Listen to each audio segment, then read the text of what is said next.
is A to Z with Mark Zinno, part of Locked On Sports Atlanta, and it starts now.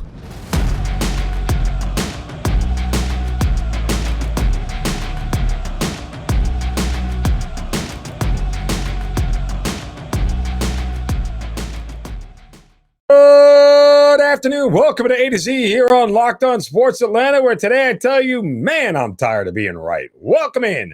We are live here on this Thursday as we work towards the end of the week, and a big show for you today. Of course, a lot centered around the Atlanta Braves. Good friend Maria Martin from 11 Alive Sports will join us here as well. Follow us on Twitter at Locked On ATL. Of course, I'm at Mark Zinno, MarkZinno. And make sure you like and subscribe to our YouTube channel as well. There's some interesting football news, but not the kind you'd think coming up here before the end of the show. But let's start with the Atlanta Braves because it is 14 in a row. When will it end? No one knows. They head to Chicago for a 3-game series starting tomorrow. And, look, they have done it every which way possible. And before we get into some of the numbers here, when I said at the top of the show, man, I'm tired of being right, I told you guys yesterday about Spencer Strider and his K-prop. Over 5.5. The young man got 11. He threw 106 pitches, and I can't believe Snicker let him throw 106 pitches. That, to me, was kind of surprising in and of itself. But he goes 5 2/3. He gets the win, only gives up one hit, which is crazy, but throws 106 pitches, and the Braves go on to win 8-2 as you get a couple of home runs from Austin Riley and then Orlando Arcia. And this Arcia thing is working out pretty well. By the way, in case you haven't noticed at the Braves lineup and what they've set up, right now at the top, you got Acuna and Swanson, who are both over 300, or Swanson's right at 300. And at the bottom, you have Arcia and Harris, who are both over 300, and everybody else in the middle is kind of just like, bleh. But nonetheless, it's working. And speaking of the lineup and looking at the numbers, guys, I mean, this is just, it literally is insane when you think about it. This was a team that was batting .235 as a team through the end of May. That was bottom 10 in the league in batting average. Since then, they've raised their batting average 14 points, almost 15 points at .249, .250. What have they done during this streak? Well, I told you, they are batting .292. They got an OBP of .355 and an OPS of .925. I mean, again, the strikeouts, they're still there. This may be a hit a home run kind of strikeout team, but nonetheless, they have 35 home runs during this winning streak. 35. And oh, by the way, they have hit a home run in every game in this streak, all but 2 of them. And in both those games, they scored 3 runs. They beat the Rockies 3-1, and they beat the Pirates 3-1. Other than that, they've scored more than 4 runs in every single game. I'm sorry, they beat Oakland 3-2. So nonetheless, and it's weird because they had 3 home runs in that game, all solo shots. Crazy. Anyway, they've scored a ton of runs. You're looking at a team that has scored 101 runs over that. That's 7 2-point runs per game, guys. I mean, the numbers are just completely insane. And again, let me give you a little frame of reference on the home runs. They've hit 35 during the streak. They've hit 63 for the season. Over half their home runs on the year have come during this winning streak. These do not come along often. Cherish them and value them. The pitching has been even better. During the win streak, the team ERA is 2.72. Up to the point of May 31st, the team ERA was 3.98. They've shaved off over a run off their ERA during this winning streak of what they were giving up. Their team ERA is now down to 3.7. So it's almost a third of a run lower, which is huge. Absolutely huge. During the winning streak, they've given up 41 runs. The pitchers have. Just for frame of reference, the Braves gave up 35 runs during a 5-game run in the middle of May against Boston and San Diego.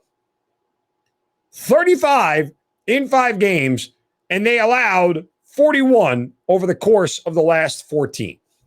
I mean, it's just hard to explain. It really is. They are playing at a different level. Everything is clicking. They have hit all the right buttons during this win streak. And it's officially at the point, guys, where, it doesn't matter. Like, just sit back and enjoy it. Dissect the numbers all you want. Sit back and enjoy it, because I don't know that any of this matters. I don't know that there's anything about this win streak that you can quantify as sensical. I really don't. Like, at this point, when you're at 14, it's going to end at some point. When? Who knows? I mean, are they a better team than Chicago? Yeah. And should they be able to beat Chicago? Yeah. But who knows if you're going to be able to do it for another 3 games. And after you get through another 3 games, then you start to play a little bit stiffer competition. And then everybody's looking at the schedule and, more of, hey, look who you're doing it again. Who cares? In order to win 14 in a row, you have to play a variety of teams. And even if you didn't, guess what? Like I've said many times during this streak, guys, the Braves did not pick these opponents.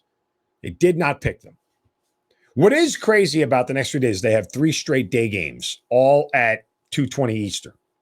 And that usually sometimes is a little bit of a head scratcher and how it's going to go.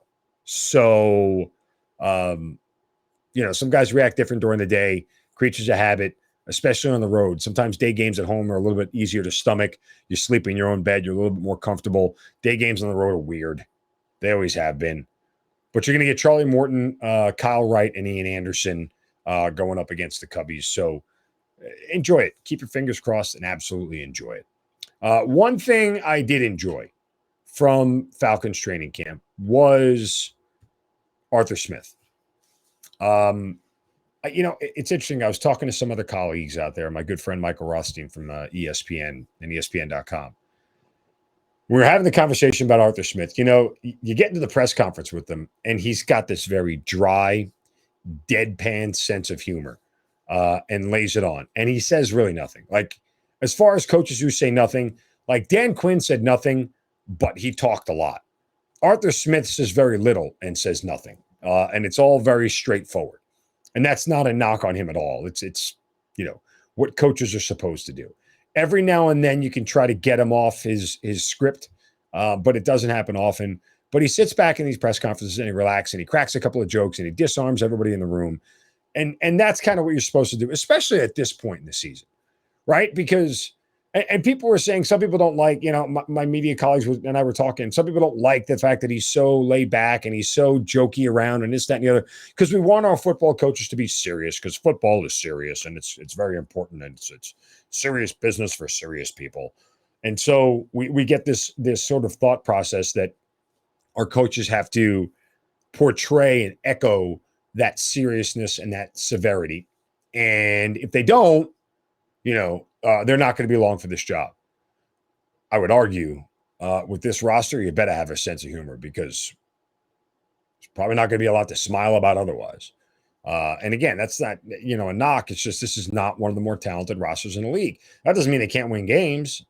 It's just not a very talented roster at this point. Maybe some of these guys step up and play to levels we didn't think was possible. Heck, happened in 2016. A bunch of guys played to a level we didn't think was expected, including Matt Ryan, and they go to a Super Bowl. So I kind of appreciate Arthur Smith. I always liked him from a distance, but getting for the last 2 days, going out to training camp or mini camp rather, and getting a chance to see him one-on-one and just kind of look in his eyes and read his body mannerisms and read his body language and everything else. You get a little bit more of an appreciation for him. You get a little bit more an idea of where he is. And it's okay to be publicly a little bit goofy if behind closed doors you're all buttoned up, right? Like, what you always see on the outside doesn't necessarily have to match what you see on the inside. And I think that's fair for Arthur Smith at this point, because I would argue that, and I have not had a conversation with him, but I would argue that as the son of the founder of FedEx, there's a certain amount of straight-laced business that is just naturally inherent when your old man started that company, right? You got to dot the I's and cross the T's. You don't get to be high-level logistician of $1 billion company without making sure all the details are right. And I'm sure a lot of that was passed on to Arthur Smith, regardless of what you see inside a press conference.